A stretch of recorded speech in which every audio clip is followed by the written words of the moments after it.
secara sistematis dari hulu ke hilir.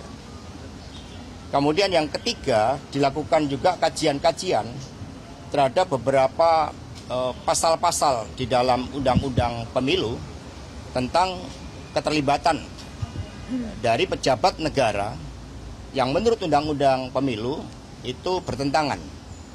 Dan kemudian dipaparkan seluruh aspek-aspek secara komprehensif dari hulu ke hilir, baik diawali dari rekayasa hukum di MK, kemudian di tengahnya itu berbagai bentuk intimidasi, penggunaan aparatur negara, kemudian politik anggaran yang secara nyata itu dipraktekkan untuk mendukung pasangan 02.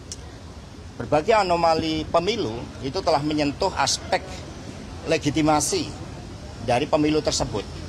Nah, karena itulah kemudian yang keempat dibentuk tim khusus untuk melakukan suatu audit forensik. Dan tim khusus ini nantinya akan terdiri dari pakar hukum, pakar IT, kemudian juga demografi, dan setelah itu mereka-mereka yang memang punya pengalaman di dalam mengungkapkan bukti-bukti material agar apa yang menjadi ketentuan pelanggaran secara terstruktur, artinya melibatkan suatu kekuasaan masif itu dengan suatu orkestrasi yang menyeluruh dan sistematis dengan orkestrasi yang menyeluruh dan dampaknya adalah masif.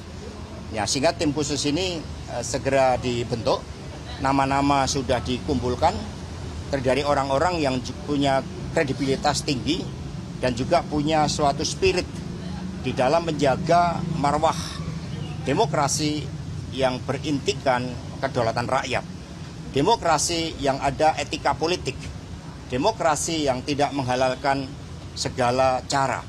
Dan kita juga melihat bahwa berdasarkan analisis terhadap proses, memang ada beberapa elemen-elemen di dalam internal penyelenggara pemilu dan juga pengawas pemilu di dalamnya ada pelemahan-pelemahan secara sistematis pula. Demikian pokok-pokok dari rapat tadi, dan semua mencermati bahwa proses hukum ini harus dikedepankan karena kita negara hukum. Kemudian dikaji juga proses politik, baik yang ada di parlemen maupun juga proses-proses politik di dalam pencermatan terhadap seluruh tahapan pemilu itu sendiri. Kabarnya Omega mau tim khusus yang tadi itu dibentuk, isinya adalah orang-orang TPN dan partai politik atau juga ada dari masyarakat sipil, Mas? Tentu saja pergerakan masyarakat sipil ini independen.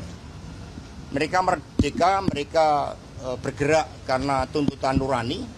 Banyak di antara mereka yang berasal dari kalangan akademis yang memang tidak rela melihat masa depan demokrasi kita dipertaruhkan dengan cara-cara seperti ini. Kami tidak mencampuri terhadap seluruh independensi dari pergerakan masyarakat sipil. Sehingga tim khusus ini itu lebih banyak itu berasal dari internal TPN ataupun pihak-pihak yang kemudian secara sukarela ingin memberikan pengetahuannya, pengalaman, kompetensinya di dalam mengungkapkan berbagai aspek-aspek terkait dengan pengungkapan anomali demokrasi ini.